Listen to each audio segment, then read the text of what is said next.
God, oh my God, oh my God. Blacker, bigger, it's Cook Boy nigga with ASAP mind. Oh my God, oh my God. She love when I hit her with my rover. She love when I hit her with my gold on. Pop pill, drink, get your roll on. They don't love you till you're dead and gone. I'm in the street. All I know is that first, you've got to get mad. You've got to say, I'm a human being. God damn it. My life has value.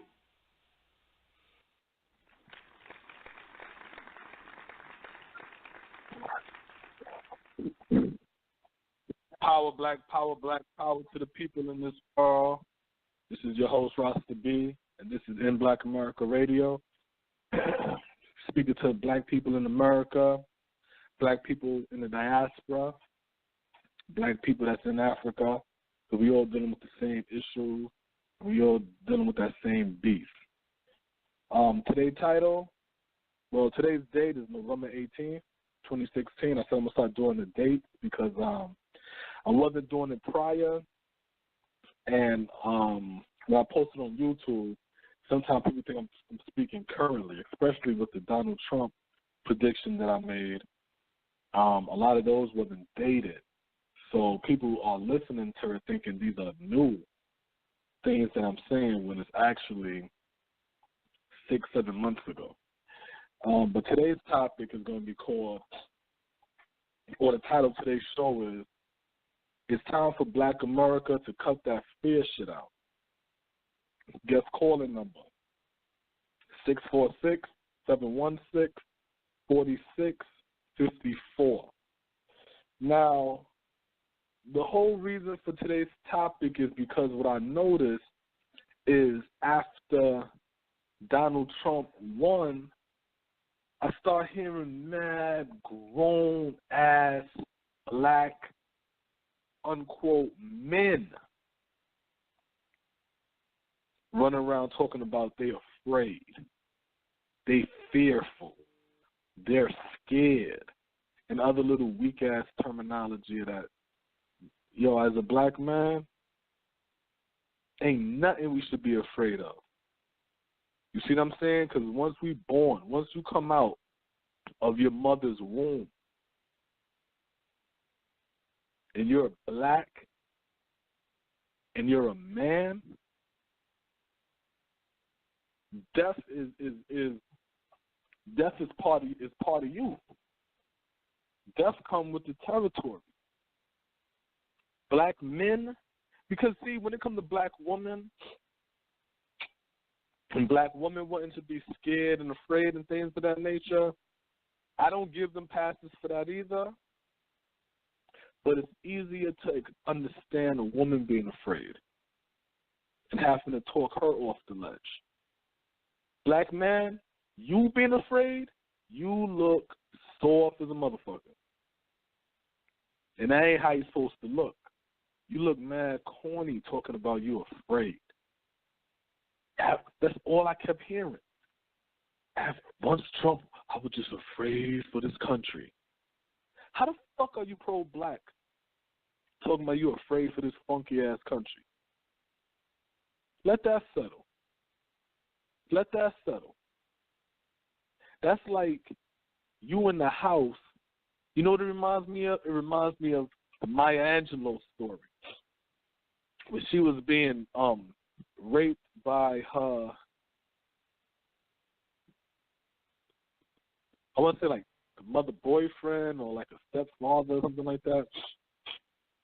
And when she finally spoke, I wish I knew the title of the book. It was something I had to read when I was in elementary school, like in school.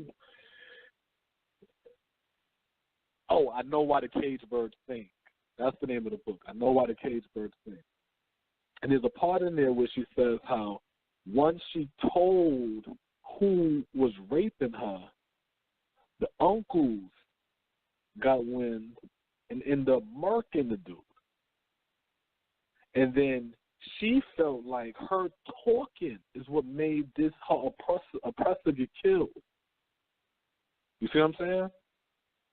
That's how we sound when we want to give a fuck about the outcome of this country. Well, you got to understand, Rasta B, we live here, so whatever happened in this country, we get affected too.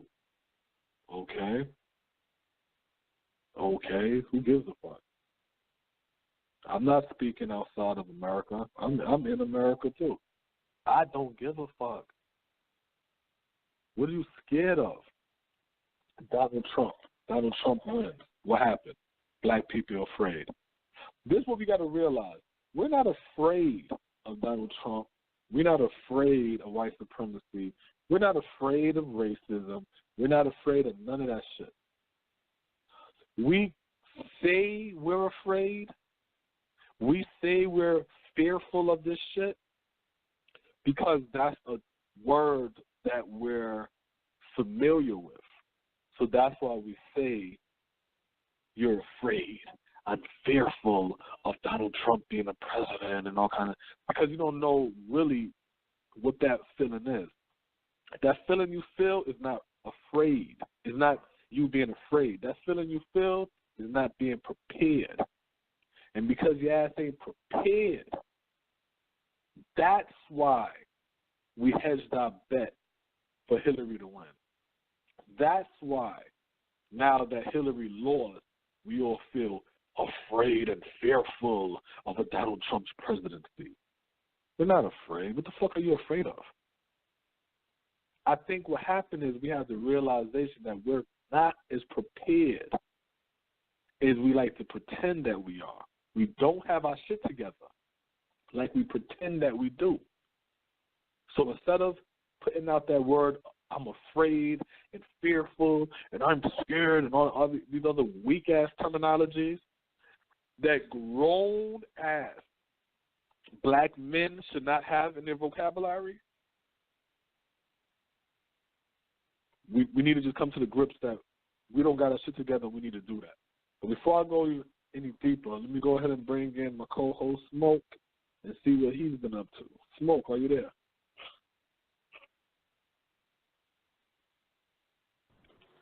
Smoke, can you hear me? Yeah, I hear you. You hear me? Yeah. Wasn't me this time. It was a little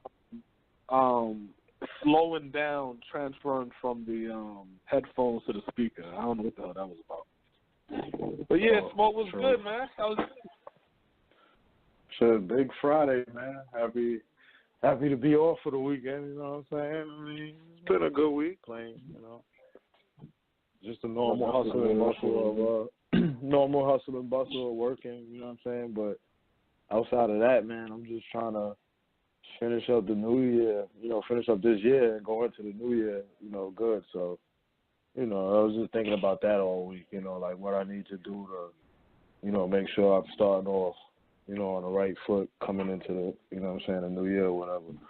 But, normal week, gotta work, handle biz, shit like that, you know what I'm saying? It was a good week, though. Yeah, everything. Yeah, we are coming up to, what is it, the Thanks for Taking coming up, and next week. And, then we close out this goddamn month. Shit. I can't wait for December and shit. You know what I'm saying? It's my birthday, it's my son's birthday, and all that good shit, but I'm a New Year's type of person. That's what I like. I like New Year's. I like getting drunk. I like busting my gun. You know what I'm saying? Seeing people, you know what I'm saying, get that celebratory shit of closing out the old and bringing in new. I've always been a New Year's person. Not looking at birthday and everything else. So that's how that is. But yeah, man, so we got the title, you know what I'm saying? The title, it's time for Black America to cut the fair shit out. What you guys say about that?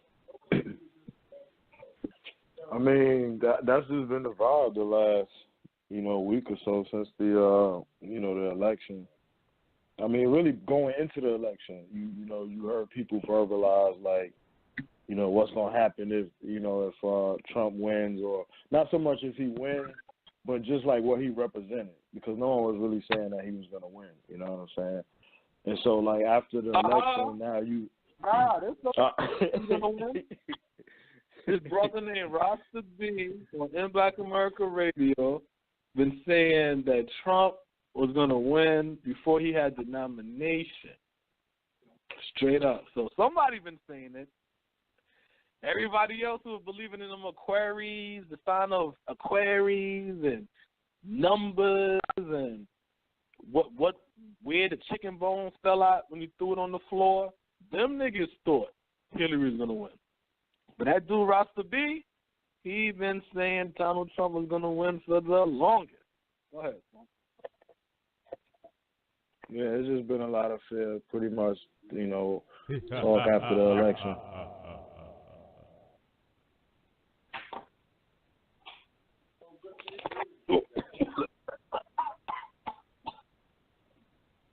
A lot of fear. Word. From the election. That's it. Yeah, fuck you. Goddamn, the shit that killed me. Is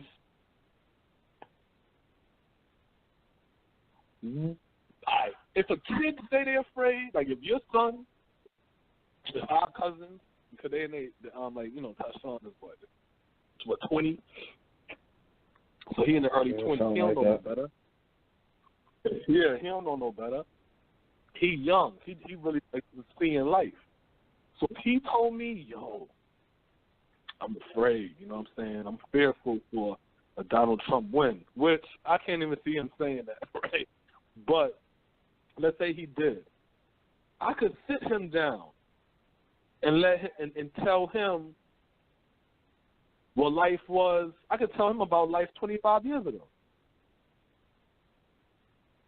You dig what I'm saying? I'm 36. Well, I'm going to be 36 this year, so I could tell him about life 25 years ago. You dig what I'm saying? I could talk to him about Bush 1 and the second part of Ronald Reagan.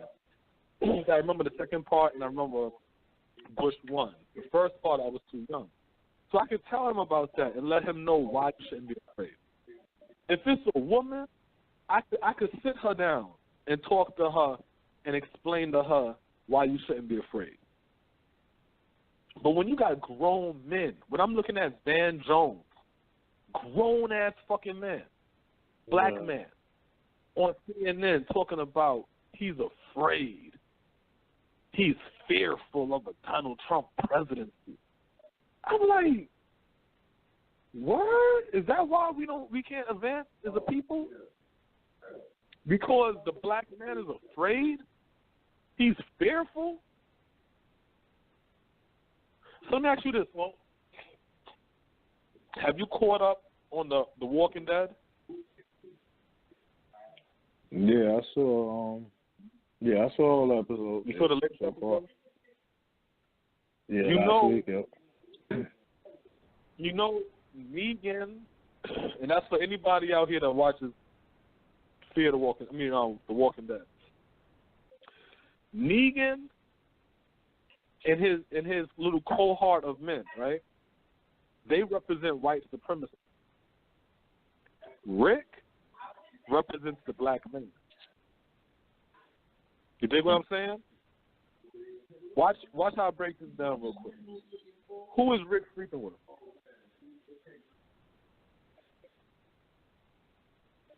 So you actually be back? Yeah, he's sleeping with Mishawn, the black chick.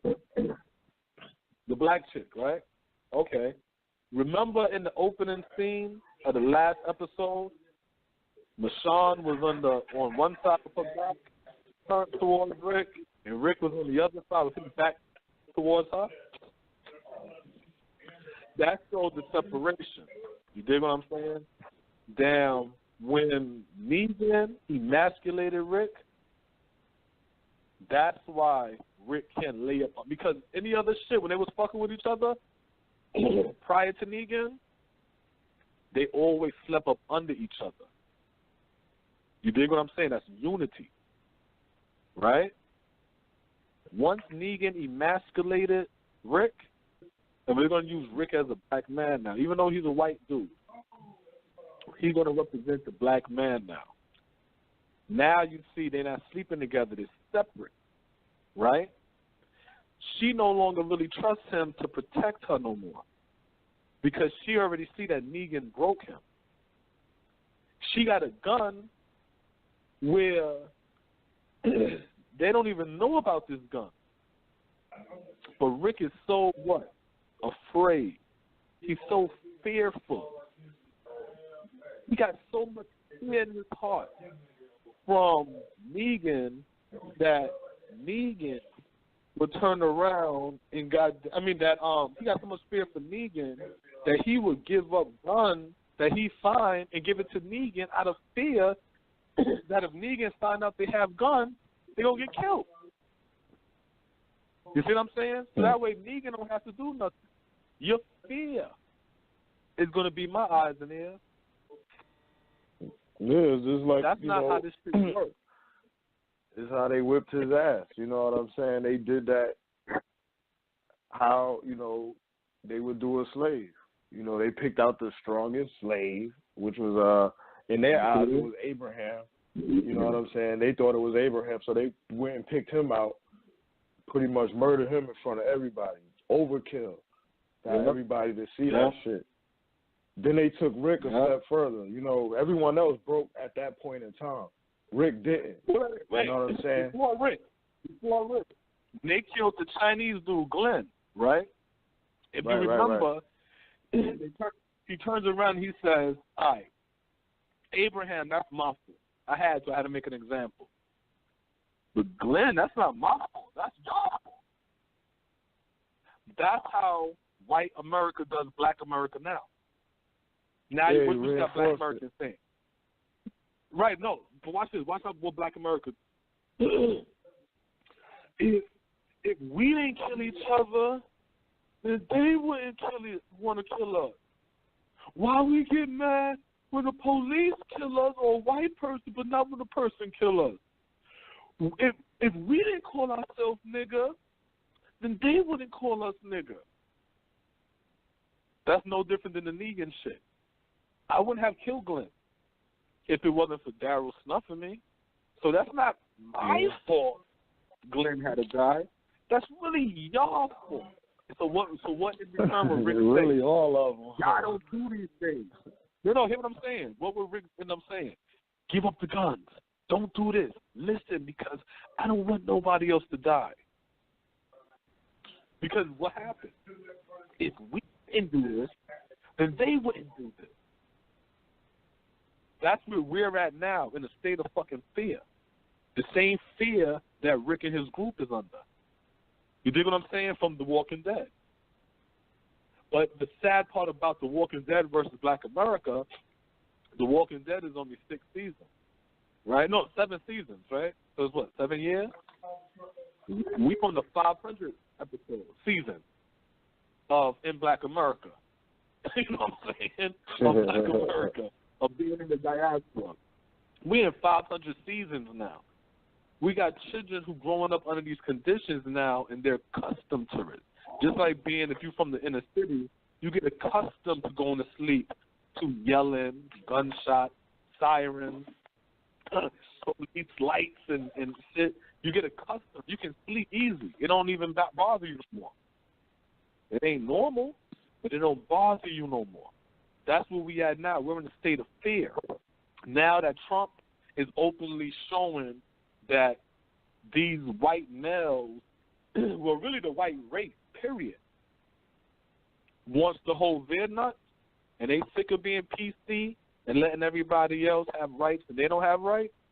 Now everybody's going back to their fear of what this white man going to do to us. And to me, that's crazy. That's not fair to me. I feel like what we really is experiencing is the fact that we're not prepared for shit. We're not prepared for shit. So when they read these stupid-ass stats and they turn around and they talk about, oh, black unemployment dropped. Black business people, black people making this amount of money increased. And black people having jobs increased. And race relations dropped and all that. And guess what? Soon the cracker say, you know what, we want to get back on our racial shit.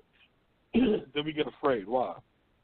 Because all that time we playing kumbaya all that time we kissing white people ass, all that time we criticizing ourselves, we ain't never learned how to fish. We ain't never, you know what I'm saying? We ain't never learned how to fish. Yeah, we ain't never built no economy. None of that shit. So now when the white man says, let's use a fish example for a second. You ain't never learned to fish. So now when you go down there to fish and the white man says, you can't fish over here without a permit or whatever like that, then we want to scream racism and shit because we never learned. We never did that. All the time we eating fish, we selling fish, we working in the fish market, all that shit. Cleaning fish, all that. When the white man say, yo, we don't want you working in this fish market no more, you could put us right in the middle of a lake and we still ain't going to know how to catch fish. That means we was always in a submissive situation. We just grew comfortable with the situation. It made it work for us. Now that the people that made you comfortable is no longer making you feel comfortable, now you realize, oh, shit, I am a servant. I am submissive. I am on the bottom. Now you're afraid because you're not giving me my illusion anymore. You give it to me raw and uncut. And I think that's what we're afraid of, that raw and uncut. We want to go back to sleep in the Matrix. Go ahead, folks. Yeah, I mean, it's crazy, you know what I'm saying? Because, you know, I was thinking, like, you know, a lot of times, I mean, it's just like we get the fear pumped to us. Like, for example, in a lot of, like, especially, like, in the conscious community, you know, you always hear of, like, you know, martial law is going to take over, you know, those type of themes where it's like it's going to be a big war. Huh? Wait, where did you hear about the martial law on a white supremacist site? No, this is a conscious community, you know what I'm saying? Like conscious video. Oh, okay. No, like so it's the conscious like somebody like the white supremacist. Somebody like maybe, you know, to give like an example maybe is like somebody like Professor Griff, you know what I'm saying? He speaks a lot about you know, the tactics used against us, like future weapons that, you know, police have and things like that, and FEMA camps and things like that. So, you know, not taking away from the legitimacy of it, but you hear those stories a lot amongst us. So when you see Donald Trump, you know, come on, and he start hitting those key words, you know what I'm saying? He start talking about, you know, deported immigrants, and then, you know, people start to conjure up those thoughts of like kind of like a civil war or something to that effect. So I think people kind of see that in Trump, you know, like his rhetoric is going to somehow conjure up this war or you know, something on a race war. You always, you know, you just hear people speak of things like that. So I mean, you also see that in, you know, in Christianity, you know what I mean, that there's going to be a great time of fire and, you know, the people are going to die off and things like that. You know, you hear that in biblical stories. So, you know, I think, No, I say all of that shit come from Christianity. Right. Race so, you know, war, it's like the motherfucking FEMA camps, all that bullshit. Because for you to be a Christian or religion, dealing with religion and all of that shit, you got to believe in Armageddon. You got to believe in some big epic shit. Man, this shit is bullshit. Straight up. I was looking at something on television I was listening to something called a Ride Along Show with Morris Media, right? And it's these cops talking, right? It's a black cop and it's this white cop. So the white cop gonna say something about white people. Damn, I can't remember the exact quote. But something he said about white people, he tried to make it like, all right, he said something like, well, white people didn't come out attacking blacks when Barack was became president. And I'm like, Wow. So y'all killing black people is so common that you can't even remember that it was a height of killing the black men in particular, during his whole fucking presidency, right? But the point I'm making is the way he was talking about white people, like white people are Anglo-white. When we know Mexicans identify themselves as white, North Africans in this country was considered white. You got some Asians consider themselves white. That's literally on their birth certificate. It just says W for white. Black is black. Black says straight up, if you have African heritage, if you're part of the African heritage, then you are black. White, they play games with who's white. You see what I'm saying? When they talk all of that, white is the majority and all that, they're not even talking about Anglo-white people no more. They not. You see what I'm saying? The point of me saying all of that is to say this. They're not talking about that. They play games about white to black people. You know what I'm saying? They play games about that shit. So as they're playing games, what I notice with black people is we feed into a lot of shit. Like you were saying, you got brothers like Professor Griff, really anybody. We're using Griff because that's like a common person who would use these tactics, but it's really a lot of people. And it's like, you hear the common theme. I mean, it's just, to use his name, he's probably a popular person, but you hear that theme, that's a common theme amongst a lot of talk, you know what I mean? Yeah, but it's promoting white supremacy. You see what I'm saying? That's like you having a girl right now, and you're going to tell the girl, oh, I know eventually you're going to cheat on me. I know eventually you're going to fuck around on me. I know you probably got somebody on the side, right? It's like, what the fuck is wrong with you? Nobody talking this cheating shit but you. Nobody talking about the relationship going to fall apart but you. You know what I'm saying? This isn't coming from you. You're the one bringing this weird-ass energy. That's how black people are. We prop white people up above us. We prop them up above us. We make them feel like they're better than us. I don't have conversations with white people, so I don't know, nor do I care. Let me tell you how much I don't know about white people. Did you see the SNL skit? Which one? With Dave Chappelle, right? Yeah. I think I saw. I didn't see it when it happened. I just saw like pieces and pieces. I think I saw the whole thing, but yeah, you might have to. Yeah, well, I seen the whole skit. And in the beginning, there's a monologue with the white chick that was playing Hillary Clinton. So she's playing some song called Hallelujah, right? Nigga, I'm thinking that shit's a spoof. Okay? See, that's why I needed you to watch it. You know what I'm saying? I thought that shit was a spoof. I'm listening to this shit, and I'm listening to the words because I'm thinking she's going to slide in Bernie Sanders or something dealing with the election about losing. Right. Then at the end, she said something about, like, basically we'll make it or whatever, we'll get there. But she crying. Tears all glossy. Eyes all glossy, voice all cracked. So I looked at the girl, I'm like, whoa, she crying for real?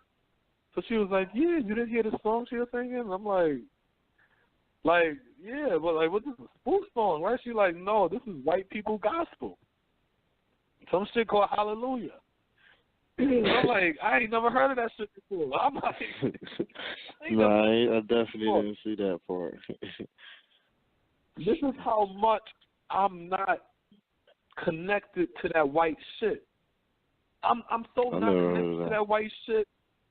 You dig what I'm saying? That I can't put these thoughts in my head of fear, submission, FEMA camps, race war. Because when people talk to me about race war, I tell them in a heartbeat, nigga, we in the middle of a race war. we've been in the middle of a race war all my life. I'm 36, right? So peep this, Mo. We both scored 13th. If you was born from 1970 until 2000 and let's say 16, 17, we could say 17. It's gonna keep going. You basically watch a race war on television. Unless we don't think that's a race war. Unless we don't think in L.A. when they was running up the motherfucker's house with tanks, the batarams, busting down doors and shit like that. Yeah. If we don't think that was an actual war, if we don't think the fucking Department of Justice, the DOJ, saying we're going to go to war with who? The black man. And we're going to take him off the motherfucking street. Yeah, but see, most people ain't envisioning. They not envisioning that as a race war. You know what I'm saying? They looking at it. Most people and they looking at it a race war as motherfucking hillbillies coming down with the fucking flags and shooting at niggas and you know what I'm saying and shit like that. Like an all out crazy melee. You know what I'm saying? Like, and that's where the fear comes in. So it's like when you hearing certain. Wait. So they look at the race war the same way they look at black unity.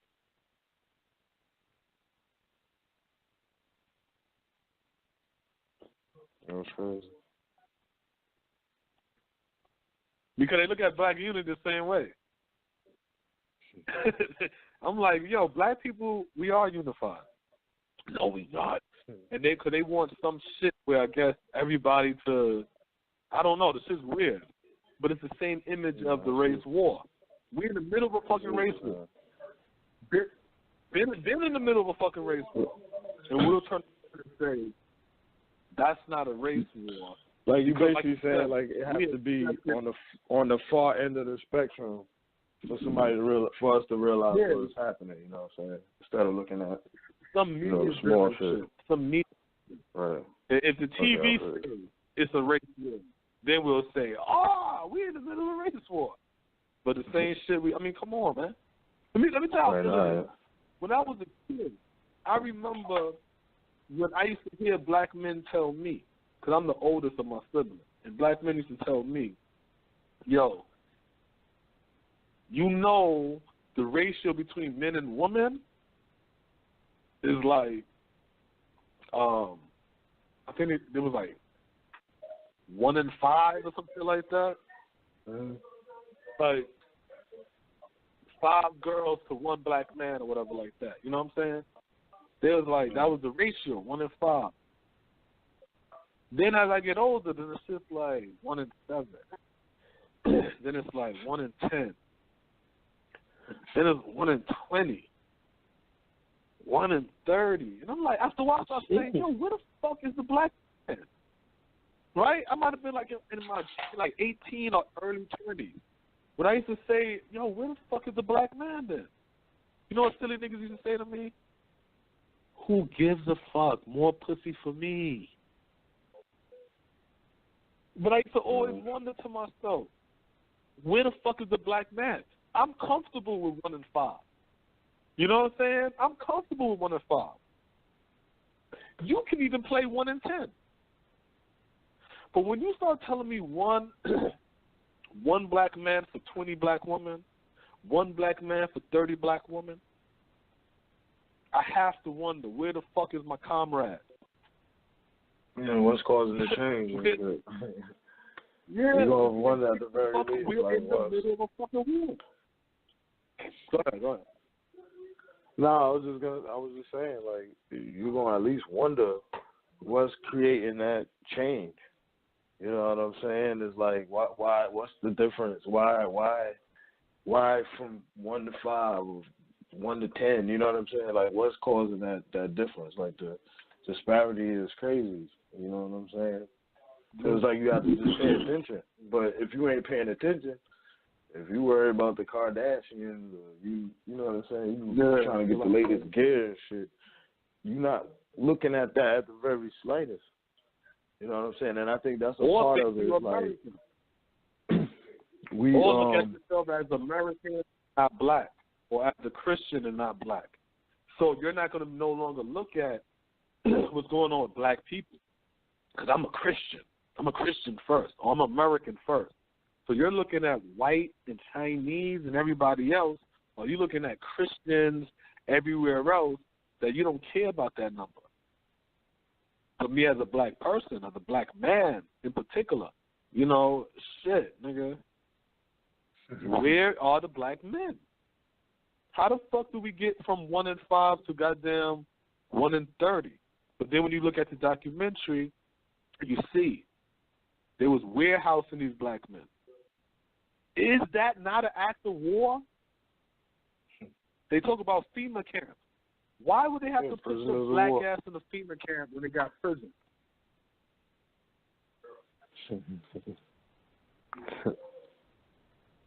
Yeah. Right? Why would they have to put you? They put the illegal immigrants in detention centers, which ain't nothing but prison. So why would they have to build FEMA camps when they could just put you in prison? I mean, what the fuck? And then my next question when it comes to the fear shit, yeah, we get into this, all that fear, scare them shit, but then at the end of the day, it's like, is that your end game? To be afraid? You know what I'm saying? Because I don't see what happens next once you're afraid. I'm afraid, I'm scared. I'm scared to come out the house. Because they got some thug-ass niggas outside. I'm scared to come out the house. I'm afraid. I'm fearful of these niggas. Are you going to pick up a gun? Are you going to get a knife? Are you going to call somebody? What are you going to do? You're afraid. Are you incapacitated now? They don't even know. They don't know because... You know what I'm saying? It's just really something that just shakes up your abilities. You know what I'm saying? Basically, at the end of the day, because when you're worrying about something, you can't focus. And, you know, that's just really what it is. It's like, you know, if you worried, you're not going to focus in on what you need and want to do. You consistently concentrating on, you know, whatever's worrying you. So they don't know. You know, they don't even know what they're going to do. They just know that they worried about what's happening. You know what I'm saying? And, like, some people might seek solutions, but most are just going to sit and worry until something is said, you know what I'm saying? So they're told that it's going to be okay. You know what I'm saying? See, the shit that kills me is this funky-ass cracker already destroyed our economy, already broke up our families, already mass incarcerated our men, already mass incarcerated our women, already mass incarcerated our children. Already have us, once again, working as slaves for this country, gunning us down on fucking TV, on body cam, and cop fucking car. I don't know how much fucking video we need to see of us getting killed. You know what I'm saying? With nothing being done behind this shit. We getting lead put in our fucking water, GMO food put in our fucking communities, no goddamn fresh fruits and vegetables. What the fuck are we afraid of? If you ain't afraid of that, which is our reality, then how the fuck are you afraid of some shit that ain't happened? Or a continuation of what is already happening? Yeah, that's real. You see what I'm saying? If somebody told me during the time when black people economy before integration, right, and said, yo, y'all know if we integrate with this white society, they're going to destroy our whole economy and we ain't going to be able to fucking sustain ourselves. That's going to increase unemployment, increase fucking crime in our neighborhood. It's going to make the black man now and the black woman go to war with each other. The black woman going to end up working with the white man to destroy the black man so she can get government assistance.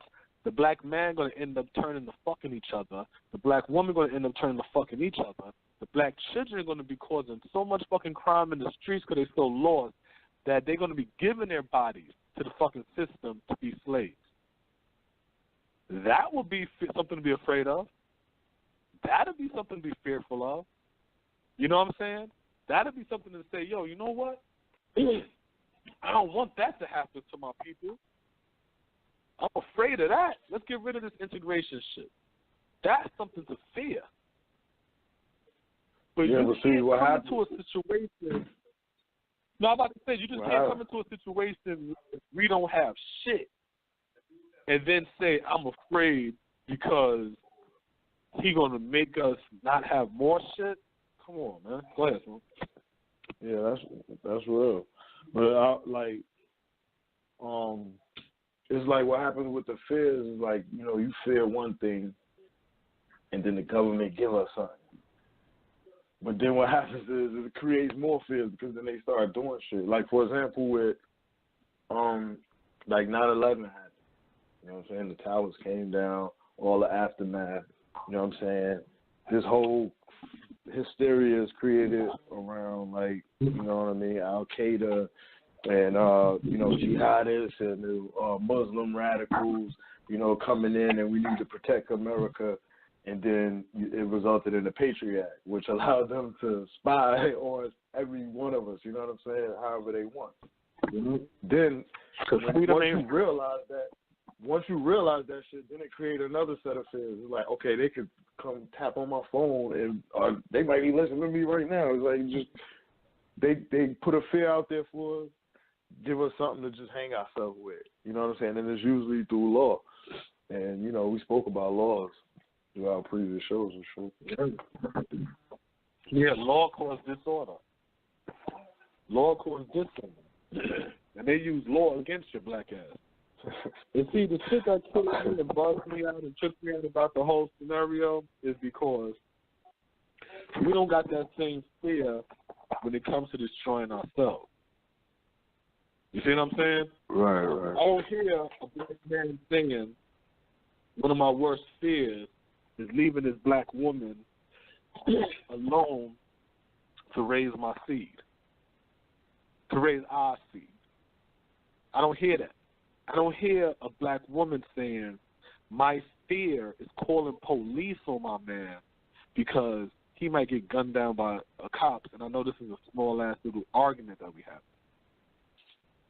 I never hear children say, I'm fearful that if I'm out here robbing and carjacking and breaking into homes, I'm going to shame my family's name. I'm going to have to look into my mother and my father's eyes and see their hurt and disappointment of what I am and became. No, and nobody gives a fuck when it comes to black people in black America and building within ourselves. But white people,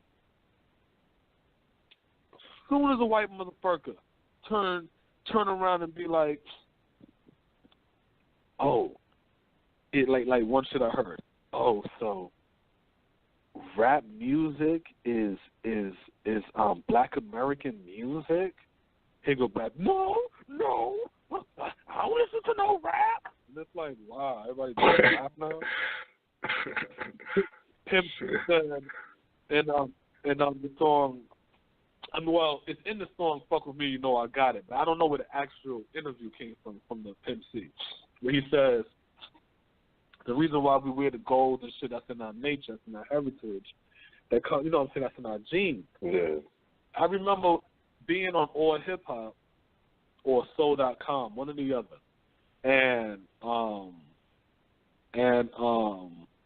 somebody said, "Oh, is that true? That gold and jewelry is part of y'all culture and DNA, and it's in y'all DNA and genes, and that's why y'all have to wear all that gold and stuff." And you'll be amazed how many black people say, "Oh no, that's ignorant," and I'm like, "Nigga, are you serious? You come from the fucking from the continent that produced all of this shit. You come from that dirt that produced all of this shit. But because a white person question you on that shit, white people who the content where they come from don't have nothing. They turn around and make you feel bad about having something. That shit, like, we got to cut that fear shit out, yo. We got to cut that scary shit out. Black men don't want to stand up and be a man. So we end up being comfortable, being eunuchs, these effeminized type men. We feel comfortable in that. Yeah, man. That Van Jones shit had me tripping, man. When I first saw that shit in the election shit, someone breaking down. You know, I don't remember what he was saying exactly verbatim, but son looked really shook. Like, he really looked like, oh my God, the world's about to end. I got to explain this to my kids. And how do you, like, he really didn't, he just had a bunch of questions with no answers. Like, it's like he didn't know what to do. And that's what I was saying earlier. You know, when you scared, you don't know what to do. You know, you might see a shootout in broad daylight and somebody just in a corner standing there. You like, you better get down. But they don't know, they scared. They like scared to death. They don't know what to fucking, they don't even know where to go, what to do. They can't even make themselves react. And that's, you know, that's the part of fear. Like, you ain't gonna get shit done when you scared. You're always gonna doubt yourself. You're always gonna look to someone else for the answer and shit like that, man. And that's just a part, you know, that's the characteristics of Black America right now. 'Cause Unfortunately. There's no strength in fear. That's why. Right. There's no strength in fear. You see what I'm saying? Straight up. My mother kicked me out of the house at 15. First time she kicked me out, I was 7 years old. Guess what? I was fucking afraid. You know what I'm saying? I come downstairs. I'm on the 4th floor in the apartment building we in. She kicks me out. Boom. Chase me down the stairs.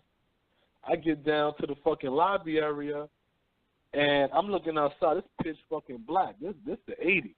It's like 86, 87. Well, if I'm 7, this might be 88. You dig what I'm saying? It's pitch black. I'm like, hell no, I ain't about to go out there. You know what I'm saying? Had somebody scoop me up. Fuck out of here. I stayed in the lobby. I was afraid. About the second time I got kicked out, it was more so embarrassing.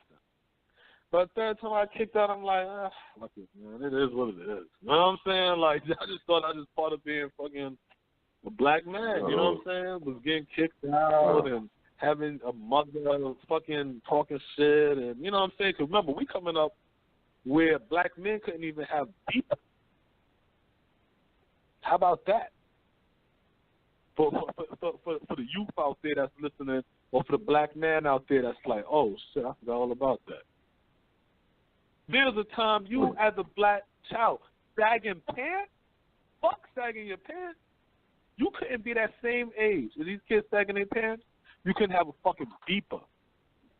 Straight up. Now, true indeed, the niggas with the beepers was selling drugs, you know what I'm saying? But, for the most part. You know what I'm saying? I ain't gonna front, you know what I'm saying? But at the same time, who worked, who would buy their child a beeper so they can get in contact and be like, well, I'll page my son, yo, call me back. I want to get in contact with my child. That was fucking communication. And we had a lot of black parents that was barking on their kids about having a pager. You see what I'm saying? So it's like that's it was kind of like the cell phone before we had the cell phone. You know what I'm saying? Because we didn't have the cell. But the whole thing was fear, because the mother was scared that if her son was out in the streets with a beeper and the cops stopped him and seen him with a beeper, the cops would think that he's a dope boy. Yeah, my mom told me that, man. My mom ain't want me to have no people. No. What I'm saying is that this is where all of that came from. So you're not having a cop rough you up and say, listen up, little nigga, I better never see you on the block with this beeper. No, that's going to be your mother saying, ain't no son of mine going to be having no beeper. You're like, wow, really? Ain't no son of yours going to have a fucking way of telecommunication? That's how silly. Now we got kids 3 years old with fucking cell phones. Nobody gives a fuck about that. But pages was a big deal. So that's the whole shit I'm saying when it comes to that fear shit. As long as we get stuck on that fear shit, we're never gonna move. We're gonna be stagnant. You know what I'm saying? So that's how I see that shit. And then shit, just to add on to the fear shit, I'm looking at the whole stock, the shit that we fucking with, and them shit's looking a little low. So I think I know why. So it goes. Well, let me read the title. The title goes, Trump pick for Attorney General. This is his quote. Good people don't smoke marijuana. This Jeff Sessions dude. So he goes, President-elect Donald Trump. You know what? Because I'm not doing none of that President-elect bullshit. Donald Trump planned to nominate Jeff Sessions. He's a Republican from Alabama, as Attorney General of the United States. Sessions is a vocal opponent of marijuana legalization whose elevation to Attorney General could deal a blow to state-level marijuana legalization. So he goes, Sessions says, he says, we need grown-ups in charge in Washington to say marijuana is not the kind of thing that ought to be legalized. It ought not to be minimized, and that it's a real danger, right? Which is going to be interesting to see how he's going to play that out with so many of these sick white people, babies needing that cannabinoid, things of that nature.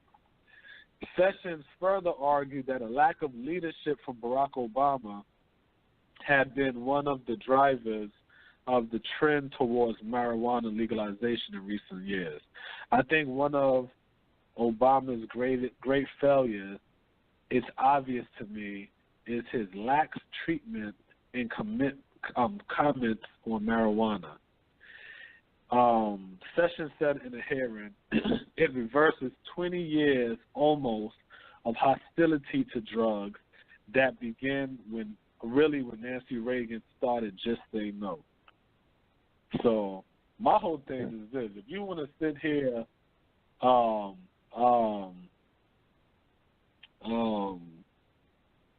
if you want to sit here and be all hard like that with the whole marijuana and drugs and Nancy Reagan Just Say No, I hope you're gonna be going to Vermont and all them crackers is ODing with them opioids and locking their asses. Nah, because I was reading about the Sessions dude that it was that they were saying that it was going to be likely that he placed emphasis on like drug enforcement, immigration enforcement. You know what I'm saying? So, is that why marijuana? He might have that stance against marijuana. You know what I'm saying? Because they want to, that's his stance. He wants to force drug enforcement, and we know that it's a lot of people that, that's locked up for, crimes involving like sale of marijuana and shit like that. So, that you could just see, that stance is probably going to see a ramping up of those drug type cases, you know what I mean? So that's interesting, man. No, we are going to see a wrapping up of it. We are. So just because Trump is backed by the FOP. But you know what I'm saying? He's backed by FOP. But again, guess what? It don't matter what ain't he a CIA do. Who's the other guy? The guy he put on. Nah, he's a Republican. He's a senator from Alabama, because they were saying that his anti-pop position been consistent throughout his career. They're saying as far back as 1986, he joked that he thought the Ku Klux Klan was okay until he found out they smoked pot. You see what I'm saying? He talking about that he said in a Senate hearing in April, he spoke approvingly. So Sessions is talking about the progress that was made on drug use starting with the harsh anti-drug policy of the 80s. We already know what that's about. I can tell you how concerning it is for me emotionally and personally to see the possibility that we would reverse the progress that we've made and let it slip away from us. Lives will be impacted. Families will be broken up.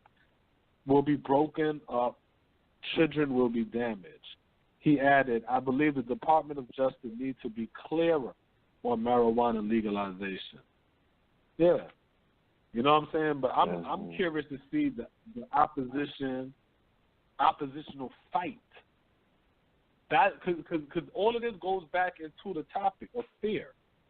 Fear is reading that shit saying, oh, Lord, look what they're about to do. I'm afraid. I don't know. I'm going to have to stop smoking weed now. No, fuck that. You fight against it. We want to be afraid. And as soon as the motherfuckers say boo, we're like, oh, okay, I give up. Don't scare me no more. You know what I'm saying? And it's like, no, you fight, yo. You fight. Yeah. Look at all the protesting going on in New York and all across the country about Trump's presidency, right? Those are gay people fighting against Donald Trump's presidency. It's gay people and a bunch of silly-ass Negroes participating in a fucking demonstrations that have nothing to do with what we need to be dealing with, which is building a fucking economy like everybody else. We're sitting over here trying to fight for goddamn gay rights. So they got a story where they say the real threat of suicide contagion under a Trump presidency. So they goes and they say, in the days immediately following Donald Trump, immediately following Donald Trump's election as president, a rumor started circulating on social media that a group of as many as 8 or 9 transgendered weirdos had committed suicide because of the results. The report was never confirmed, but was highlighted by some other outlets after being amplified by The Guardian's Zach Stafford. A week later, the rumor remains unproven and likely not true. While most disturbing about the antidote is the harm that it could have done to itself. Even if it had been true, suicide is, strangely enough, a phenomenon that can be contagious. Hearing about a suicide, now, that's some white people shit. Right, Smoke? Because suicide. I'm pretty sure you done heard somebody done killed themselves and you ain't say, oh, shit, now I got this fever called suicide. Fuck out of here. That's just a bunch of weirdos doing weirdo shit. I ain't never heard no... Like, have you ever heard that before? Suicide being contagious? That's some crazy little weirdo shit. No. So they're going to say... So all they're talking about now is this gay shit now. So they're going to say there's been a surge of hate incidents in the wake of Trump. Many LGBT people have reached out to crisis hotlines because of the fear the election results sparked. But conflating a call to a hotline with an intention to commit suicide can similarly contribute to suicide contagion. The gay community in particular has experienced suicide contagion before. In 2010, there was a stat of suicides amongst gay teens who had experienced bullying and rejection because of their weirdoness. So that's some white gay shit. They try to make it like, come out and say, I ain't never heard nobody suicide being contagious. But that's weirdos into that weird shit. But just for people to understand, the protesters going on, that shit ain't got nothing to do with you. All of that shit has something to do with goddamn gay people. Straight up. Black people, you need to be worrying about contributing to a fucking black community. I mean, a black economy, excuse me. How do you contribute to a black economy? How do you build a black economy? How do you start a black economy? Easy. What you do is you, the individual, work on building a business. Once you have your business, let your business rock out for at least a year. If after a year your business is still popping and you still seeing that it's thriving or whatever, or you still is trying to maintain it, then you can go to other black businesses in the area, or even in the area that you can find, and then y'all come together and speak and create an organization for that community where y'all will be looking to put money together to buy properties and real estate and things like that. That's how you make a strong economic power move. Because we keep thinking that we got to ask the people for money. No, the business community needs to come together. And how do you make the business community come together? Black business people need to start speaking to more black business people, especially in their areas. But this is the building your economy, your black business is an individual thing. And let's say 5 black individuals create a business. Let's say just so happen they're in the same area, creates a business. And they have communication with one another. These are 5 people that can now work and try to control. Y'all could be a secret society. Y'all could be a bloodline family. Y'all could be all that shit y'all give the white person credit for. Y'all could be the same shit. And what happens is people will know in this community, these 5 last names, they control the goddamn community because they are the business owners of that community. They deal with the politics of that community. They deal with the goddamn education of that community when it comes to the schooling. That's how that. And then as you get the 5, then you pull in, you teaching, you educating, and you have more. And then you increase, and then you build and build and build. You see what I'm saying? When we start to push, then we can have talks. And we can say, listen, we're going to do a community boycott where we're not supporting the Chinese restaurant. Yeah. Then that can work. That shit ain't going to work when we keep thinking, I'm going to ask the people who only thing we have is the pennies that we get from working, and we're going to think that us giving our pennies and collecting all of that together, that's supposed to do something. That's not going to do shit. Right. We need to get black business people together. They need to start to talk. They need to start to control their community that they're in. Right. Yes, no, that's real, man. It's going to be a concerted effort, man. It's going to take everybody to come in and do that. But it's real. It's really just establishing leaderships in the community. You know what I mean? Community by community, you can establish your leaderships. And I mean, it just go back to your point of the businesses. Those people usually going to be the business owners, the people who the money flows through. You know what I mean? They can affect decisions. They can contribute to building different things in the community that we need. So we gotta start thinking leadership. You know what I'm saying? Who can we have in those positions inside communities to bring those things together, bring the businesses together to have a common goal. You know what I'm saying? Mm-hmm. So yeah, that's real, man. Because see, my whole thing is this: if you goddamn have the business community together, and they're talking, and they're pulling resources together, and they're And let me tell you something. When I say the business community, I'm also talking about them funky-ass churches, too, that's taking the resources of out the community. You might as well talk to these funky-ass money too. flowing through there. Money is flowing through there. You know what I'm saying? And what I would tell the business people on some real shit, the only conversation you're supposed to have with the goddamn church people, the pastors and all that shit is, this is what the plan is, and this is what's going on in the community.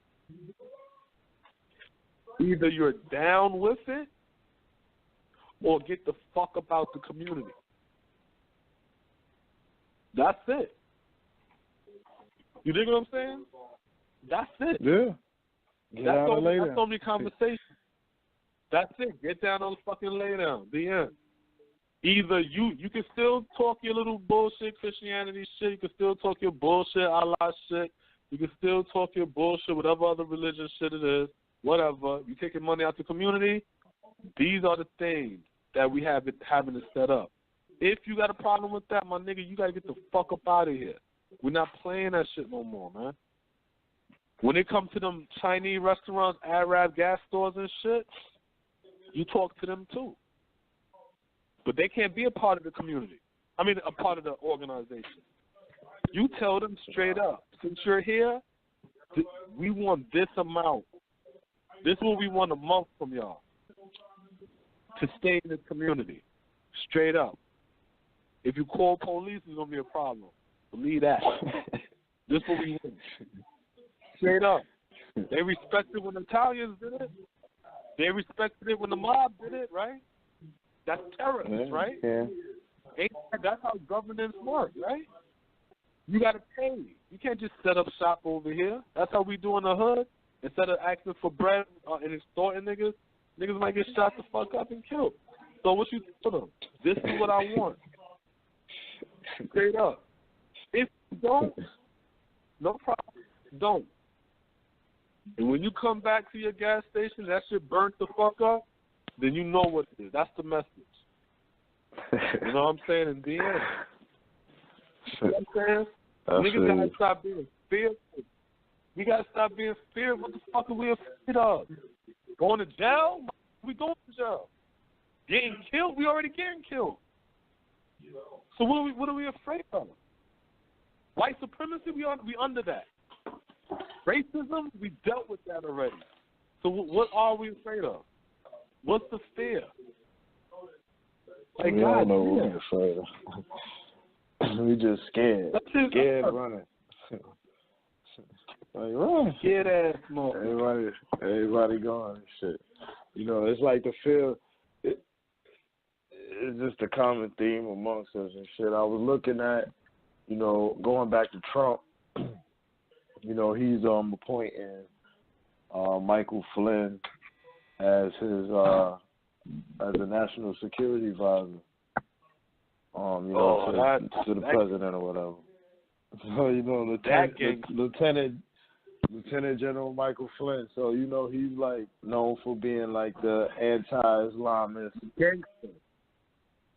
Well, gangster is to use their term. You know what I'm saying? He was part of the goddamn crew that ran up in Grenada. My lady's hometown, country. You know what I'm saying? They ran up in Grenada and invaded Grenada. That was him. You see what I'm saying? Like, any little turmoil shit going on in the world, you can point that shit to him. So he's a gangster. So we already know about that first year or so, that's gonna be what it is. The following year, niggas gonna be at war. They gangster and all this shit. I was seeing how they were saying that, you know, he known for like stretching the truth and shit. They call him Flynn Facts. Like this cat be making up shit or whatever, but pretty much, you know what I'm saying? Let me stop. Okay. Because you know how white people do. Stretching the truth. What the fuck do that mean? I stretch the truth. Lie? Oh, okay. So pretty much, you know, he's the guy that's coming in that's gonna hold on. He's gonna be he's basically there for, you know, to back up Trump's rhetoric of, you know, his anti-Islam Muslim shit that, you know, Trump's been talking. So they kind of like, all right, this is my guy for that. And so they showed him on tweeting that, you know, he tweeted that fear of Muslims is rational. Please forward this to others. The true fear is no questions. And so, like, I guess he has a, you know, a little link to it or whatever, some Islamic shit. But, you know, that's what he's pumping. You know, he's going to live off of that. And so now you're going to see that ramping up of the immigration. You know, starting to deport people, you know what I mean, back to their country. And then also on top of that, you know, pushing this whole Muslim, anti-Muslim rhetoric.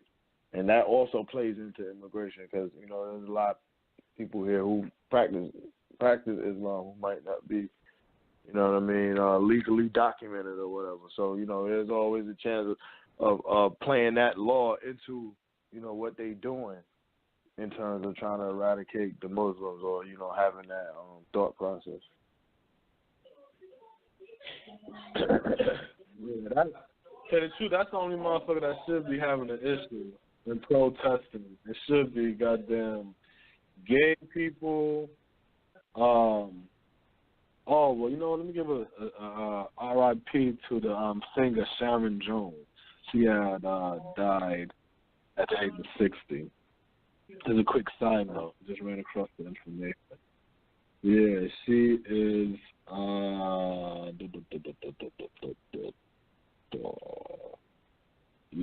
she is a soul singer, and she was diagnosed with bowel duct cancer and underwent surgery. Mm-hmm. Her last album of original material was called Give the People What They Want, which was released in 2014. Then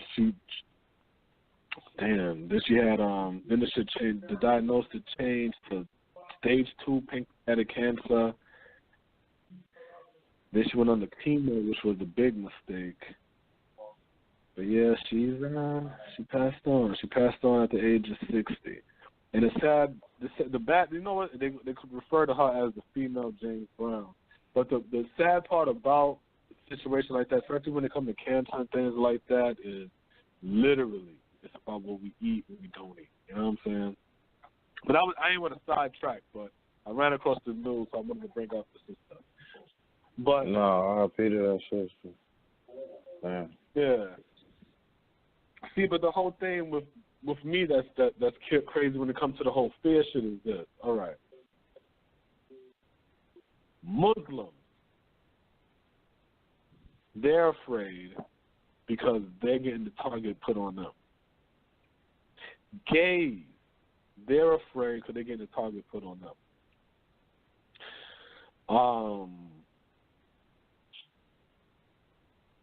Countries outside the United States, they're afraid because they got to deal with these lunatics or whatever, right? Black people, what are we exactly afraid of? What is the fear? We already got a target on us. We already discriminated against. We already dealing with the racism here. We already getting gunned the fuck down. I don't see Arabs. I don't see gays. I don't see illegal immigrants getting gunned the fuck down. I'm seeing black people getting gunned the fuck down. So if we're dealing with the shit that everybody is afraid is going to happen to them, and we're already dealing with that shit, we're supposed to be laughing. If anything, we should be writing books and selling it to these groups how to survive racist white America. You know what I'm saying? How to survive, racist America. That's what we should be doing, selling some books to these motherfuckers. Okay. Because we've been dealing with that shit. We shouldn't now carry because what I feel like what we're doing is we're carrying their fear. You know what I'm saying? We're carrying the gay people's fear, and we're carrying the legal immigrants' fear, and we're carrying the Muslims' fear. You see what I'm saying? That's what we're carrying. And we're running around carrying everybody else's fear. But everybody else, there's no. I want a gay person, a Muslim person, and a legal immigrant, right, to say what is it that they're afraid of, right? And when you hear what they're afraid of, I want black people to say how much of what they're afraid of is actually happening to black people currently. You see what I'm saying? Once you realize that, then we can have that conversation. A Muslim registry? My nigga, we had the hip-hop police. A Muslim registry? What are we about? What are we talking about? Discriminating against you because of your lifestyle choice, gay people? Black people was discriminated against, beat up, and killed because we had dread, because we had our pants sagging, because we had gold in our mouth, because we had flat tops and gumbies, because we had braids, because of the way we walked. Yo, I seen some shit on television where a cop ended up fucking up this black dude, and they start to say what made him stop the black dude. Oh, because of how his arms is moving while he's walking. You dig what I'm saying? The black man's walking. And the cop, I think it was like some rookie cop shit on like True TV. So he was trying to show, or some shit, I can't remember what I was looking at, but it was something where the cop was explaining why they end up harassing this black man. And one of the reasons why he said he ran up on the black man is because when he was walking, the way his hands was moving, his hands were just moving like as you walk. My hands moving. So gay people, don't talk to me about no fucking lifestyle choice or because you want to cut your dick off and make a pussy and you want to wear a dress when you're really a guy. Don't talk about that weirdo shit that y'all doing. When black people getting killed for walking. A black man get killed because he's walking in the project, a Kai Gurley. You see what I'm saying? Don't talk to me about your little weirdo shit you do. And that's why you're afraid, because Donald Trump's going to stop that weirdo shit. Don't talk about goddamn, we said the weirdos, right, and then we go to the Arabs. To the Muslims. Muslims, don't talk to me about no religious bullshit. When this being black in this country, you're talking. So don't talk about no goddamn registry of being a Muslim. When being black already have you a target in the country. So we got the weirdos, we got the Muslims, and what's the third group? The illegal immigrants. Don't tell me about no illegal immigrant shit either. Because y'all at least will go back to your country. We ain't got no country to go back to, black American. You know where they send black Americans in? Prison. Yeah. That's where they send black Americans. Look, where's the black... Wait, let me say this one last point. Where they send black Americans back to? Nah, you good. Slavery. Because one of the prisons, slavery, right? How they made the Negro in slavery, right? And when we don't act right in society, we get deported back to fucking slavery. So if your ass gets deported back to Mexico, good for fucking you. Because it's better than getting deported back to goddamn slavery. Go ahead, Smoke. Fuck out of here. Yeah. What's that?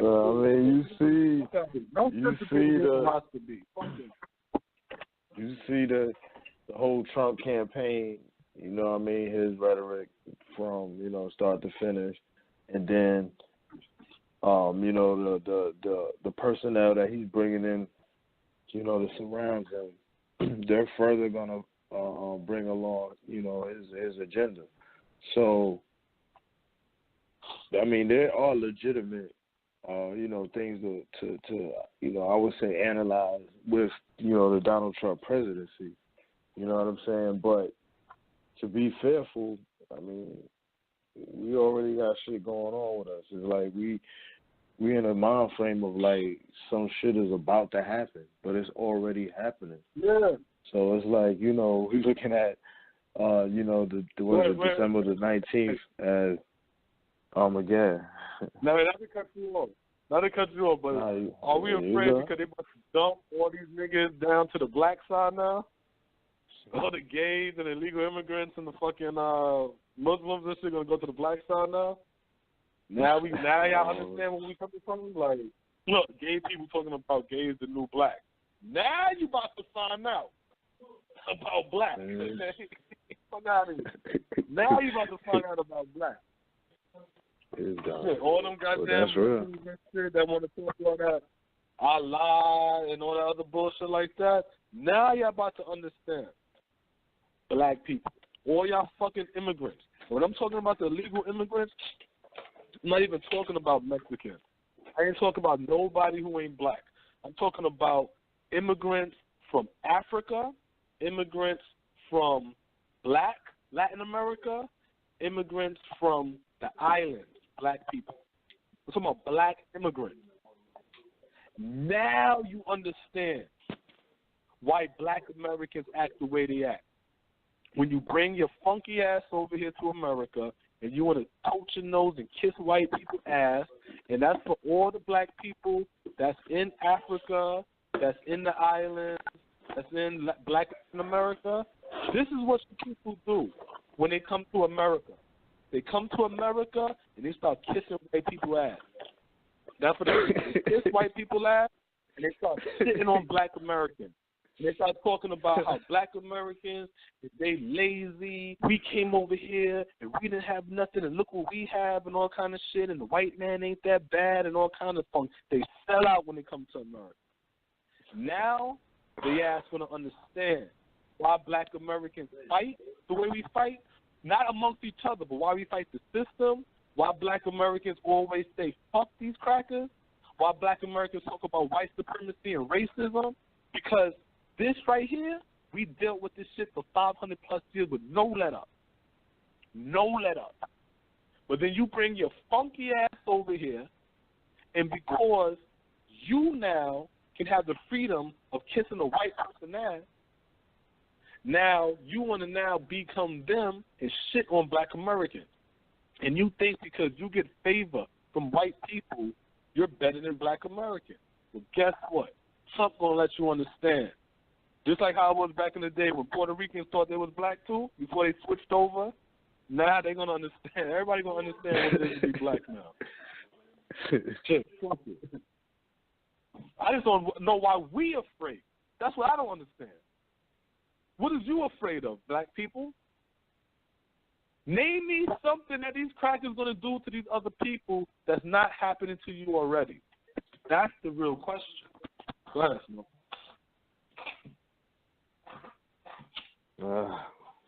It's just the fear, man. It's flowing through our veins, man. What are we gonna do about that, man? What can we do about that? That's really the question. Like, what is it that we need to be focusing on? Which, I mean, definitely goes back to the economy. I mean, and building Black America in general. You know what I'm saying? If we doing that, we ain't gonna have time to fear. You know what I'm saying? It's like what they say, like the idle mind is the devil playground or some shit like that. You know what I'm saying? That's how it is for us. We don't have an agenda as a people. We don't got nothing to fight for. We don't got nothing to fight for. That's our problem. We don't got shit to fight for. We don't give a fuck about our children. The black woman don't give a fuck about the black man. That's why he could get killed. She don't give a fuck. The black man don't give a fuck about the black woman. That's why he could put hands on her. You know what I'm saying? We don't have no economy. You know what I'm saying? So there's no urge of nothing. We have nothing to fight for no more. We have absolutely nothing to fight for anymore.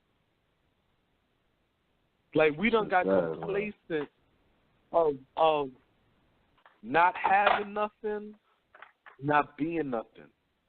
And so we done became not nothing for so fucking long that we became comfortable not being nothing.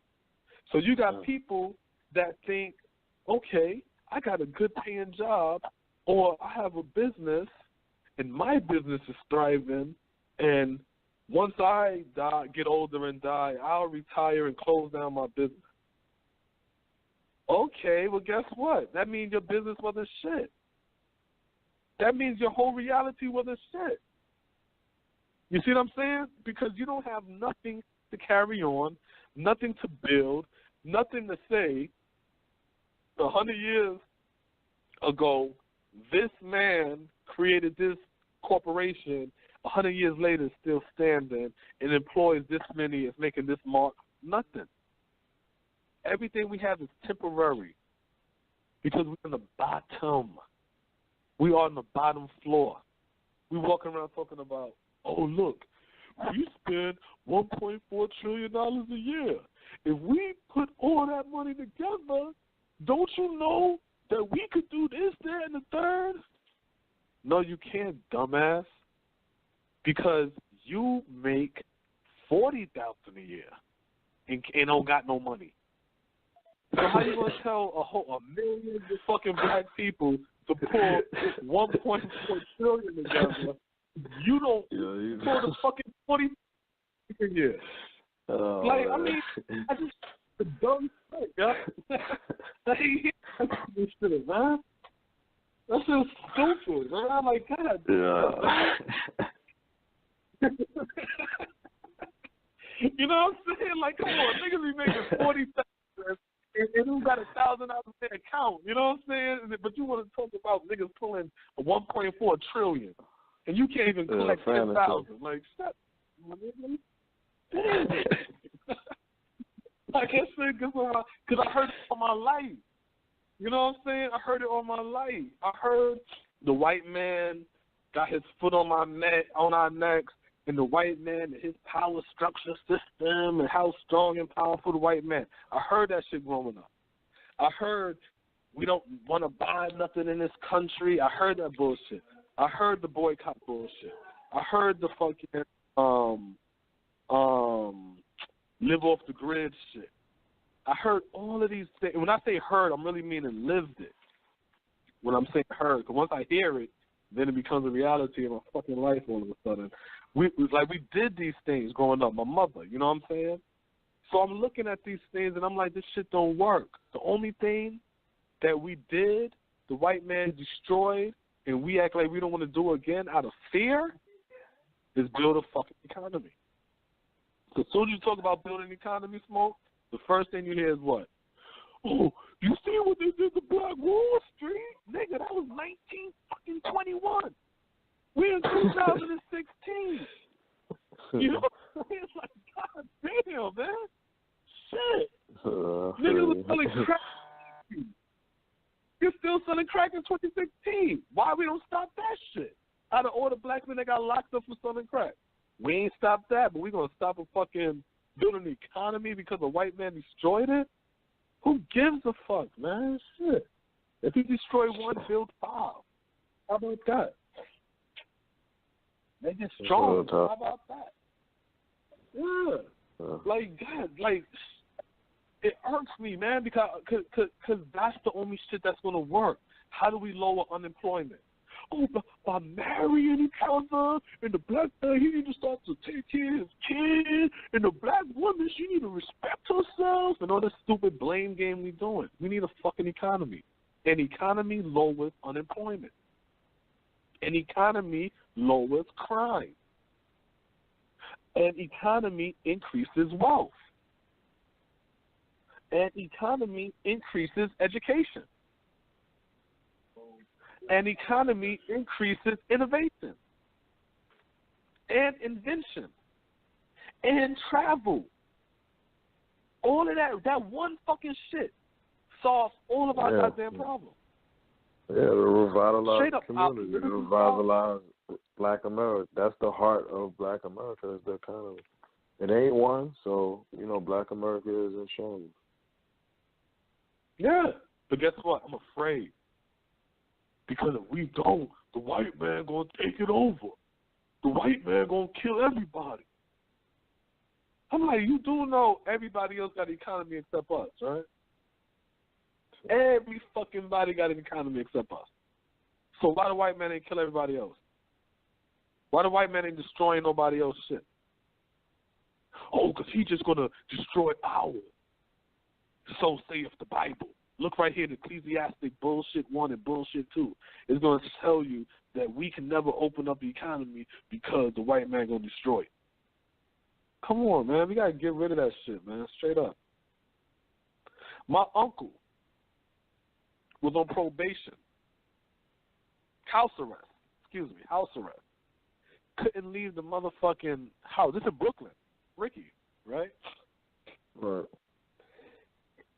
The ankle monitor on his ankle, you know what I'm saying? The slave bell on his ankle. Mm-hmm. So if he leaves it, the crackers know it, they hear the bell ring. He beefing, if I'm not mistaken, with a woman across the street. Maybe it's a chick he knew. I don't remember the whole story. He can't leave because he on probation, on house arrest. So you know what he does? He goes to the gate right there on Chauncey Street and start licking shots across the street. So if you're gonna say, okay, I'll figure out a way to get at you, black person, even though I have these slave bells on my ankle, then I don't want to hear black people talk shit about building a fucking economy. And I will continue again to explain. How the fuck do you build an economy, Rasta B? Simple. This information is only for the business-minded people. This is for the black man who have a business. I ask you. I was going to use a big word. I was going to say I implore you, but I don't know if that's the correct word, right? So I say I ask you. I think it's important, right? I don't know what you want to say. I implore you to reach out to other black businesses in your community. You don't got to do all of the black businesses. Go to one black business, dude. Talk, build. You know what I'm saying? Y'all got a good vibe and rapport them? Cool. Then let's y'all two go out and get some more black businesses and come together as a group where we say together as we're a coalition. We're a think tank. You don't have to do this for black America.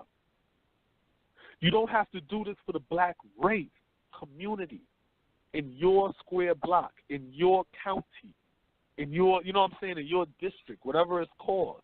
And do that there where y'all talk to the black people in your neighborhood, the black business people. And y'all have these conversations where you know what? We have to stick together. Because if we as black business people stick together, that's how we become a strong fabric in our community, and we could dictate what goes on in and out of here. There's no way in hell a black person not going to be able to understand that and say, yeah, let us all speak and be one with each other. Let us all pull money together to donate to a political candidate where we can tell them these are things that we want. We want a bill passed that if you don't live in a community, you have to pay higher taxes to have business in our community. And for those who have business in the community, no matter the race, but if you have a business in this community, you must live in this community. You see what I'm saying? Then you pass that on, you get that passed, guess what? The black businesses in this community and who live there can now really afford to control this community because they're not paying higher tax. The ones who don't live there going to have to either pay higher money to operate in these communities, or you're going to have to leave. Straight up. If you choose to live in the community, guess what? How that operates now is buy property. Let's say now, in a best case scenario, we own the property. They come in, they have to rent and pay to black people to live in the community that we own and control. You see what I'm saying? Let's say another scenario, we have now we don't own shit in the Korean or whatever, they end up paying in to the neighborhood. Now they got their own building there where they live, and they're like, well, I live here, and here's my business here, so I get a lower tax, boom, whatever. Okay, well then guess what? Now you're going to have to now feel the effects of this community. That's when you now turn to that Chinese dude and you tell him also, if all the black people, business people, is putting up 5,000, you tell the goddamn Chinaman 10,000 is what we all putting up. You know what I'm saying? And to elect these politicians. This is what we doing to put money into for the school, and you still tax his ass. This is your community. If you can have gonna be a get down and lay down. You don't want to pay it. Because people, you don't patronize you in a neighborhood. But if you have a grandmother, 98 years old, in a Crip neighborhood, not wear red, then you can have Chinese pay tariffs to stay in your fucking hood. You dig what I'm saying? Mm-hmm. If you can have grown-ass adults say they don't leave the house at a certain time because it's too wild in their community, then you can have these goddamn Arabs paying tariffs in your goddamn neighborhood, if I'm using the right term for tariffs. So if I'm not using it, I'll say what it is. They're paying dues. Same shit, all right. They're paying dues, they're paying tariffs, yo. Fuck out of here for being in this neighborhood. You know what them Arabs doing in that neighborhood? But a tax. Fucking y'all do. Them niggas fucking them little girls in the neighborhood. Some Arabs. Oh, man. You already know, man.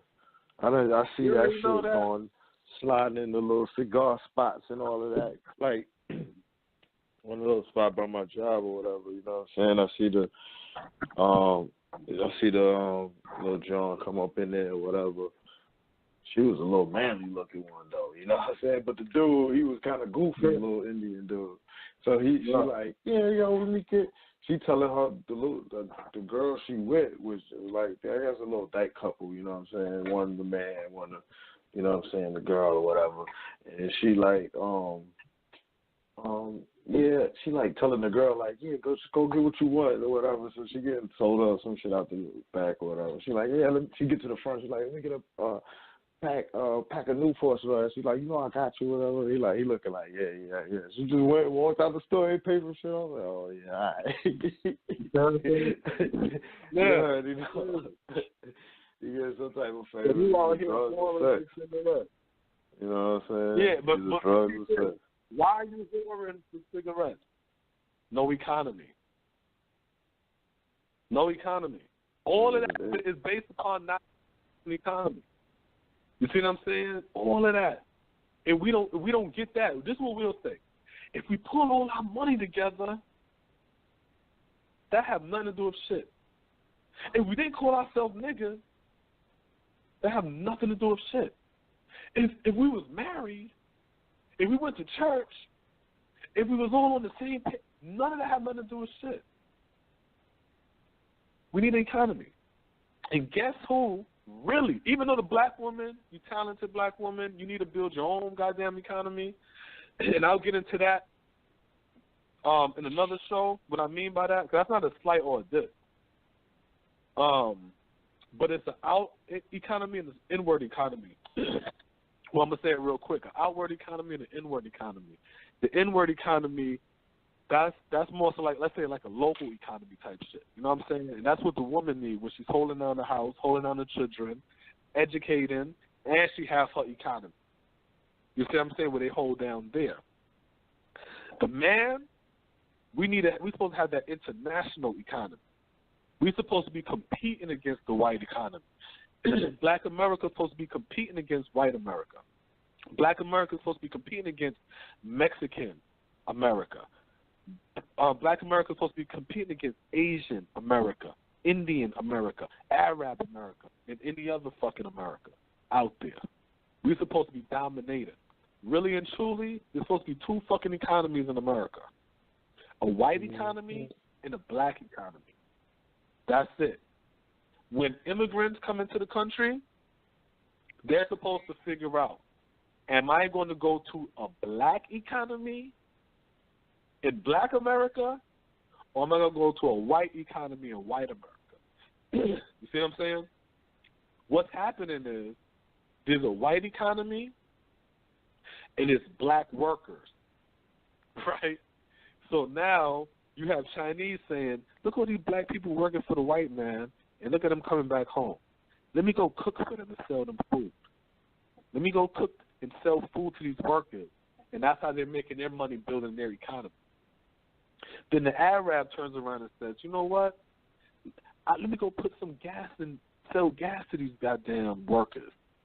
So then we go and we get gas. This is exactly what's going on. We're just workers. And there's people, there's food trucks. Let's put the other races like food trucks. You know what I'm saying? And it's like you working, like you know how that shit is in Manhattan, smoke? When you working and shit like that, and then you go downstairs for lunch, you got all the food trucks and shit, and then you try to figure out what you in the mood for, you know what I'm saying? Or even if it's a Fat boy job be having that. Oh, we having a food trucks outside there. Yeah, imagine a food truck. Okay, imagine if you see a food truck, and then after a while, they have their own brick and mortar. And then you like, damn, you got a brick and mortar now? Like you got a good relationship with the dude. And he's like, damn, you got a brick and mortar now? And he's like, yeah, man, you know, business was good or whatever. I was able to afford a brick and mortar instead of just drive the food truck. You proud. You like, yeah, man, that's good, man. See, you know, you're a hard worker, however you want to sell it. That's how it is for Black America. We're just workers. So the other groups, they come in as food trucks. But the brick and mortar, that's their economy. They're making so much money off the people during lunchtime. They're coming downstairs and spending their bread that they're able now to get enough money from this van that they're able to now buy a building. You see what I'm saying? That means they're taking this money. That's what happens in this scenario. If we had an economy, we would be in a position now to be like, you know what, Chinese, this is going to be your role coming into this economy. This is going to be your role, Indians and everybody else coming to this economy. You know why? Because they're not going to be able to make it in the white economy because the white people ain't going to fuck with them. So everybody's going to end up going to the black economy. Then we can use them as our workforce. We don't get to that stage because we're too afraid of getting the goddamn economy. But before I continue, let me get this caller real quick. Yeah, 824-340. What's your name? Where you calling from? Hey, peace and love. This is Equaneve. I'm calling from South Carolina, Black Power, family. Black Power, bro. Bro, what's good, man? Not much, man. Hey, I was just listening to what you were saying, and it seems like, you know, what you're saying is dead on, because us as black people here in America, we still waiting on, you know, I guess the same white people that have been raping us and stealing from us and taking from us, we still waiting on them to come and fix it for us. And what I'm seeing is that it's a lot of us as black people here, 2016, we're just complacent. We're complacent and we allow ourselves to relax, and it's like we're in a real-time war. But we want to dance around like Bimberine and act so silly, and you know it's like even when you look at you know the comparative stats between the birth of a nation and also the Medea movement. It's like we will go spend our money our resources to go out there to support this, this man dressing up as a woman, definitely to laugh and get ready for the holidays and things of that nature. But the birth of a nation, where it's actually depicting and showing a true story of a black liberator, nobody wanted to see that. We wonder why we are failing. We really deserve to be failing. A lot of black people talking about old Trump is in office.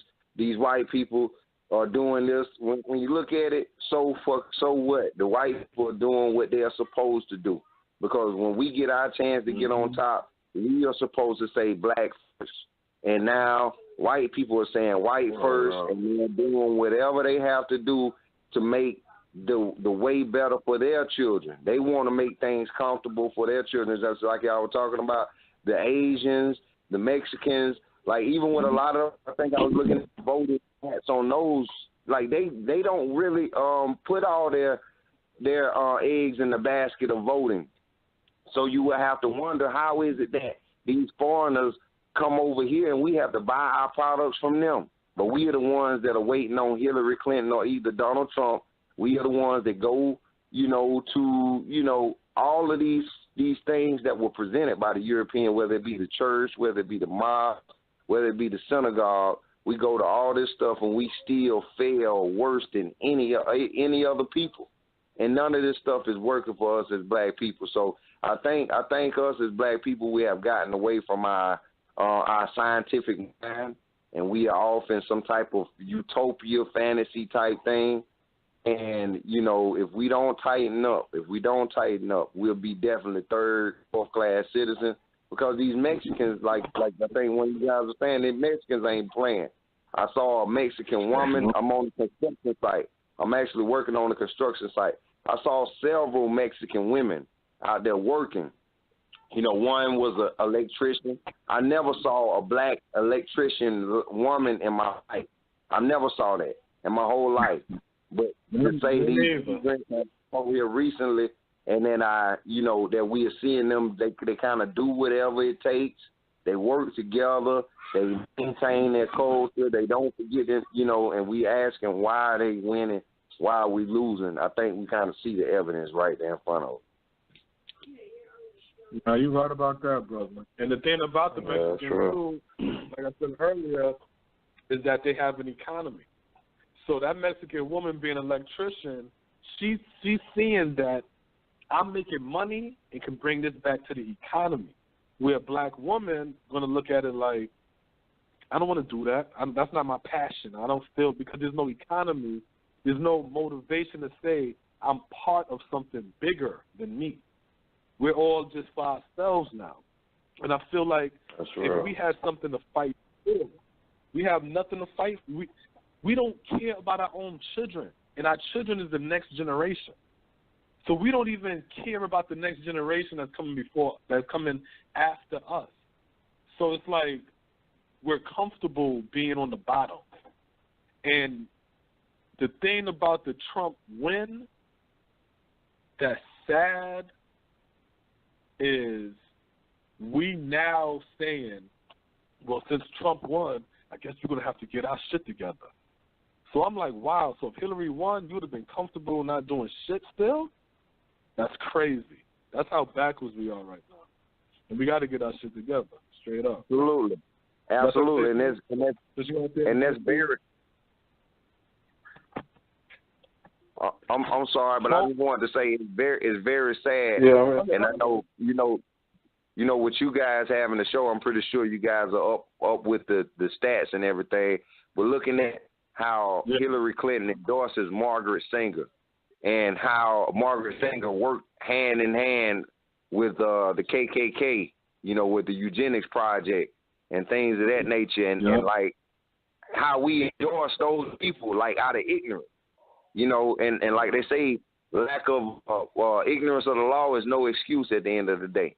Like if at the end of the day, you didn't know that you going across a busy intersection was going to get you killed, at the end of the day, that's going to be bad on your part, because ignorance of the law is no excuse. The law says that if you go across that busy intersection, you're probably going to get hit, You probably gonna.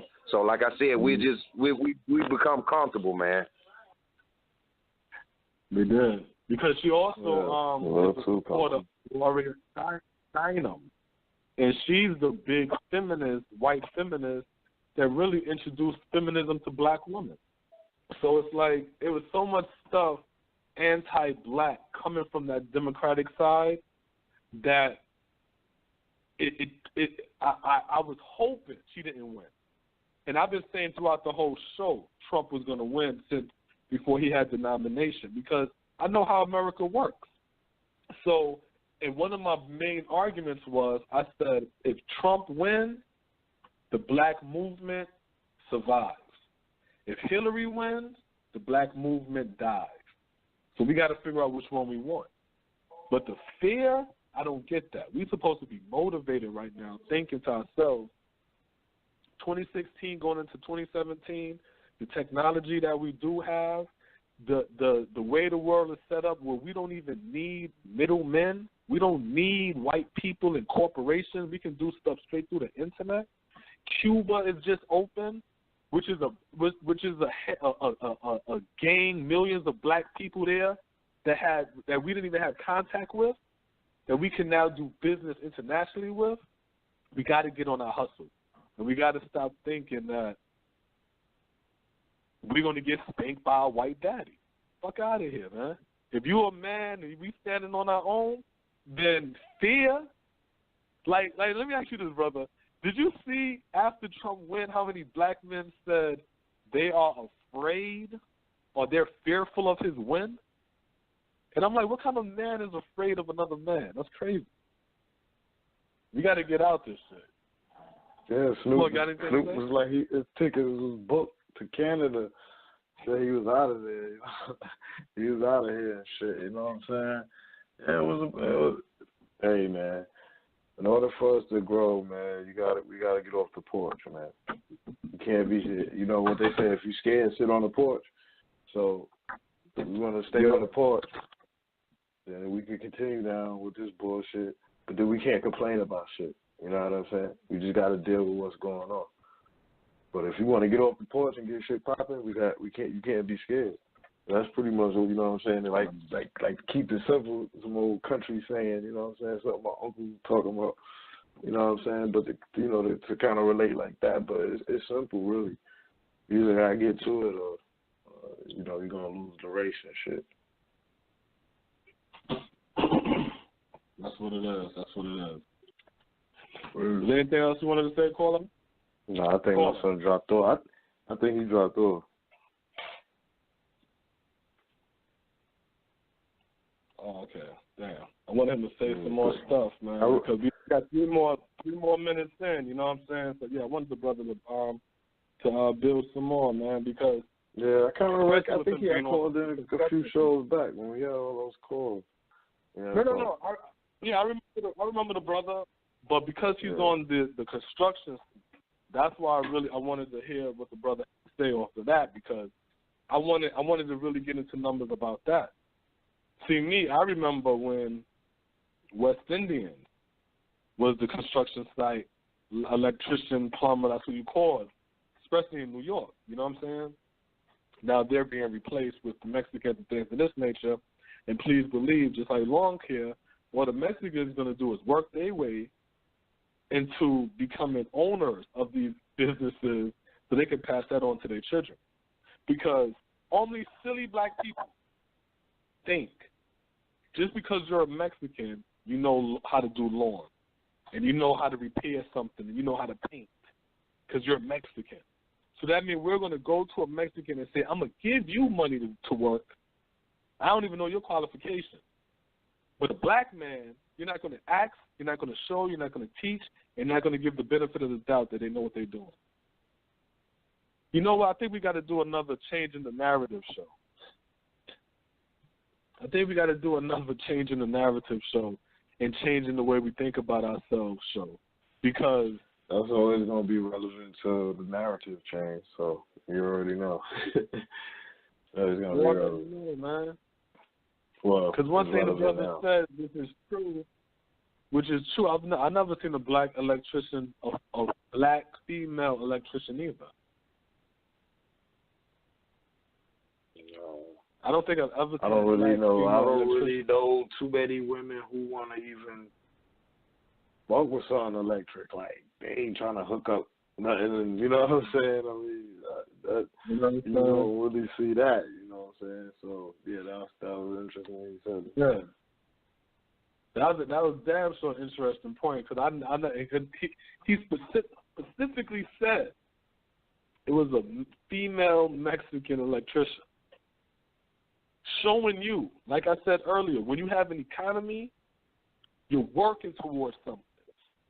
So even if you're scooping shit off the floor, you'll do that with pride, because you know that bread is going into an economy. But shit, man, we got 60 seconds in here. So let me go ahead and do the endings of this. Twitter, you can go and get in contact with us on Twitter. In Black America 7. Facebook, in Black.America. You go to the YouTube page, which is In Black America Radio on the YouTube. Once you search to get other shows that posted up. Go ahead, Smoke. Yeah, that's what it is, man. Another week in this bitch. You know what I'm saying? What we've been running about 9 months now, 10 months, some shit like that. You know what I'm saying? So, yeah, 10 months and counting, whatever it is, however many shows, another successful week. You know what I'm saying? Shout out to the caller. Shout out to all the listeners. You know what I'm saying? Yeah, black power to the world, black power to the people. You know what I'm saying? Because we got to do something. We got to get this economy. But until next time, we'll be, we might do another show Saturday. You know what I'm saying? We'll see. You know how we do. We black. All I know is that first, you've got to get mad.